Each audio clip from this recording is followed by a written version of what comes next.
Alright guys, well we are out here at the shop looking at Wilbur. It's been I think 6 weeks today since he left the farm, and you know, it is what it is, but at least it's being worked on now. They finally got the transmission out of it yesterday morning. Here, I'll walk around and show you what it looks like. It's you know, just this little thing here. This is standing higher than my waist. They actually took the mechanic that was working on it, Ryan. It took him 2 days to get everything disconnected and figured out, and late the second day they went to pull it, and it actually blew a hydraulic hose on his crane. He had a little smaller service truck like that one, just like a 1 ton, and it actually busted his crane. He couldn't pick it out of there, so the next morning they got a bigger truck on it and were able to hoist it out. But that is a hell of a beefy transmission. I'm trying to remember what this is called, and there's going to be some heavy equipment mechanics that are going to make fun of me, but it's just part of your power transfer, obviously, because the transmission's up high and this drops down to run where your rear drive shaft hooks up, and underneath there is where your front drive shaft hooks up. But they've just got it stood up on some blocks here so they can get a hold of it and move it. So now that it's out of the truck, the guy that owns this whole shop, which this is BAM Heavy Equipment, he's the guy that's actually going to rebuild it. So just give you a little look down inside the belly of the beast here. It took the mechanic about, I want to say he's probably got about 25 hours on it just getting the transmission out. So although that is going to cost me a pretty penny, I'm happy that he did it, because realistically I wasn't going to. I just wasn't going to get around to it. I was kind of scared of it. Not really scared, but just, I guess, apprehensive.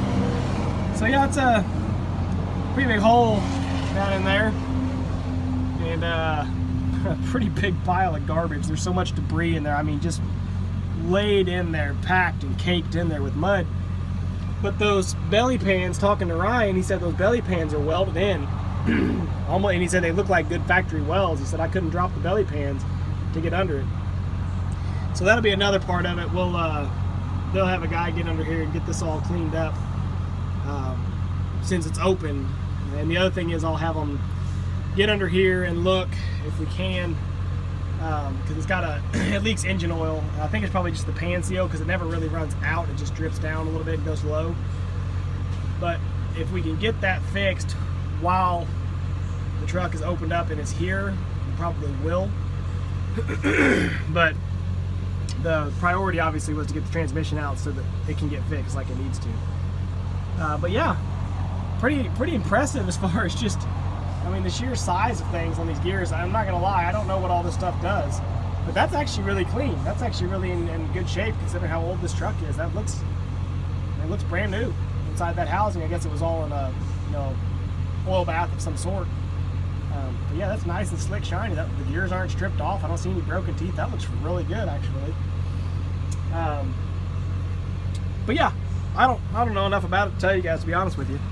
Ryan had to take the steering cylinders off both sides in order to have space to get in there to the various nuts and bolts, and of course had to disconnect a whole ton of hydraulics. But as it is, we've got her ripped apart and propped up here, so it sat, I mean, it's kind of crazy, you know, it sat for 6 weeks or 5.5 weeks, and then in 2 days got the transmission out. So hopefully it doesn't sit for another 6 weeks before we get the transmission fixed and then the transmission back in. What I ultimately had to do was, we brought it to this shop, and the shop owner said he would take it and that he could do it. And he said, oh yeah, I could rebuild the transmission in just a couple of days. But when he did his plan, Ryan kind of referred him to the job, and he thought Ryan was going to pull it back then. Well, then Ryan got too busy at his own job. He didn't have enough time to come over here in the evening, you know, kind of moonlighting, if you will, to pull this transmission. And the owner of the shop, Bert, he was too busy to pull it. All his guys were too busy to pull it, so that's why it sat here for so long. So finally, I had to go through the company that Ryan works for, which is fine, and basically sign up with them to then have Ryan come over here and pull it as a field job on their ticket. That way he's not getting in trouble for any moonlighting, and again, I'm totally fine with that. But it's crazy that it's like, okay, you go and do that a week ago, and then it's like, okay, boom, done. You know, you wait around forever, and then it's like, oh yeah, let's get somebody else to do it. Oh, perfect. So anyway, old Wilbur, he's looking pretty. We got more oil absorbent on the ground here that I think I've ever seen. But anyway, that's it. Just a little update on where we stand on him. He's at least halfway to being fixed, maybe. We'll see what else comes of it.